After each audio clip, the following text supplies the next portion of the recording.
Hello, Pensado's Place. My name's Eric Valentine. Welcome to my little recording studio lair. This is Barefoot Recording.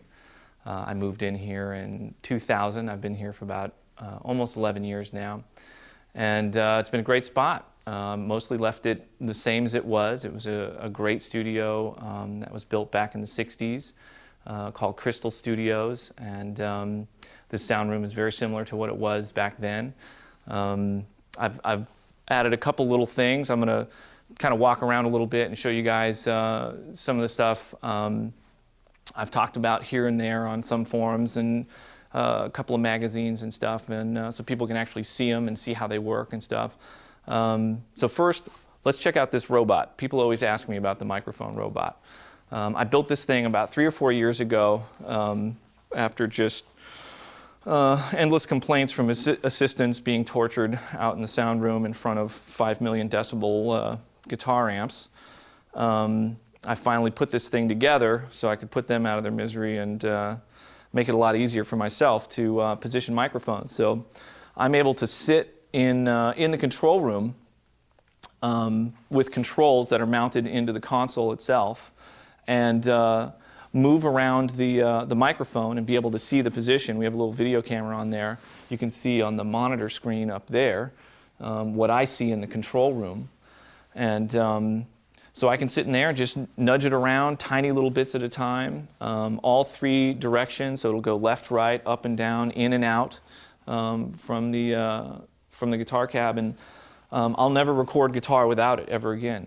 At this point, I mean, I mostly try to just EQ the guitar with the mic position. Instead of having to reach for an EQ, I can just play with the position and make it brighter or warmer or whatever just by the position of the mic and not have to be, you know, wrenching on EQs to get the guitar sound. So it gets me a lot closer when I can tweak it sitting in front of my little NS10s. So then the other thing that I put in here was what we call the drumbrella. I built this thing maybe two or 3 years ago, and I got to give credit where it's due. This is just a straight up ripoff of the one that they have at Ocean Way Studio B. A friend of mine was recording over there and was actually using it, and when I came by to visit him and say hi, he said, "You got to come out and check this thing out." I sat down at the drum kit, played a little bit while he moved it up and down, and I knew instantly within 5 seconds, I have to have this. It is the coolest thing ever. And so basically what it does is it makes it so you can adjust the resonance of the room to accommodate the tuning of the drums. I really like to tune the drums to the key of the song that's being played. And so I can tweak the snare drum so the overtones are sort of ringing in key with the song.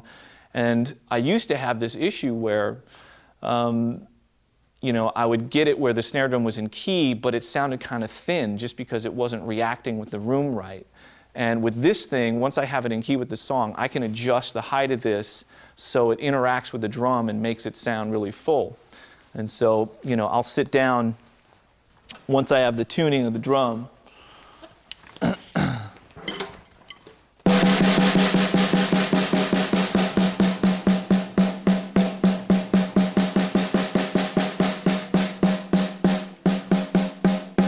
Find the spot where the drum sounds really fat, and it works great.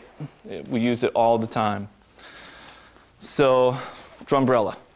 Then, you know, this place has just got tons of stuff, lots of instruments, mics, and amps and stuff for bands to play with when they come in here. It's a really cool part of the process for bands when they come here to be able to just dig around out here and discover an instrument or a guitar pedal or an amp or something that, you know, sparks an idea or inspires something for them to, you know, have something new to try on a song or take things in a new direction. So, you know, this is just a big, like, you know, it's like a big thrift shop for recording gear. People just, you know, rummage around out here. There's your Marxophone. That was used on the All-American Rejects record. It was on the song on there that was a duet. We've got an auto harp. This thing was used on Third Eye Blind's How's It Gonna Be, a long time ago. Set of Vibes right here. You gotta love the Vibes. Pedal steel. Normally doesn't get used on rock records, but that thing was used a ton on a record I did a long time ago, a band I used to play in, this band called T-Ride. And we used that pedal steel all over that record. So yeah, tons of drums. Here's my red Vistalite kick drum. Let's see, there's one particular snare drum that's been kicking around for a long time. So this is my bell brass snare. This gets used a ton. This was all over the Queens of the Stone Age record. It was, man, it's on everything. It's just a great sounding drum. This is a kind of a crappy old Pearl export drum that I bought. It just came with a drum kit that I bought because it had a super huge kick drum that I wanted. And it had a drum head on it that sounded great. And I left it like that for a long time. And this drum was on a lot of songs. And the drum head lasted a long time. It was on, this was the snare drum on Semi-Charmed Life. And it was also the snare drum on Queens of the Stone Age, Go With The Flow. Ultimately, Dave Grohl killed that head in those sessions, and that was the end of its run. It's never really sounded quite the same since then. Lots of percussion. We can look at a bunch of mics over here too. C37As, an old CMV3. This was used as sort of like the center drum kit mic on the Queens of the Stone Age stuff. 441s, it's a cool guitar mic, cool vocal mic. There's my SM7s. I use those all the time on vocals. At one point I got really into D20s, and so I just started buying them anytime they popped up. So I have a whole collection of these things. They all sound different. They're all numbered so I can keep track of which ones I'm using, which ones I like better than others, which ones match better. So I keep track of all of that. This thing, this is an AKG D202, and I don't know if you're going to be able to see this, but this microphone ended up inspiring the solution that we came up with for getting rid of the reflections off of the console. That windscreen is made out of this weird porous metal, and when we were trying to figure out how the hell we were going to get the surface of the console to not be reflective, I had this microphone set up, and I think it was Larry that noticed it and was like, this could probably work. And so that actually became the solution for that. A short body 47 tube mic. Bought this mic probably back in 1990 for $1,200. It was in the era when the band I was in, T-Ride, had got signed to a record deal, and we convinced the label to let us use the budget to buy equipment, and we bought that microphone instead of spending the money in somebody else's studio. This thing, that's an RCA KU3A, or some people, it's also called a 10001. Great sound, amazing sounding ribbon mic. Really cool on all kinds of instruments. Instantly vintage sounding. These C12As, been around for a long time. I found these in a pawn shop in San Francisco, Eagle Pawn in San Francisco, and built connectors for them and had Bill Bradley build me a power supply. They sound great. Been using them ever since for, 20 years.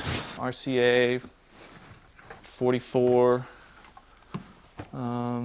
There's my Coles. Love these. Use them on everything. Lots of what I call Bobo mics. Just weird lo-fi stuff. That's an old Veracoustic. The wonderfully satanic EV666. This is a more recent one, the 655. This is a really cool sounding mic. This is a great drum mic. The D22. Yeah, it just goes on and on. There's all kinds of just stupid stuff that sounds weird, put on things. So the way I usually set stuff up is I like to keep the mic pre's out in the sound room, close to the instruments. I like running nice short mic cable runs going to the mic pre's, and then have the long run be line level from the mic pre into the control room. So I keep a bunch of mic pre's out here. There's a bunch of reissue sort of Neve 1081 type things, and some Langevins.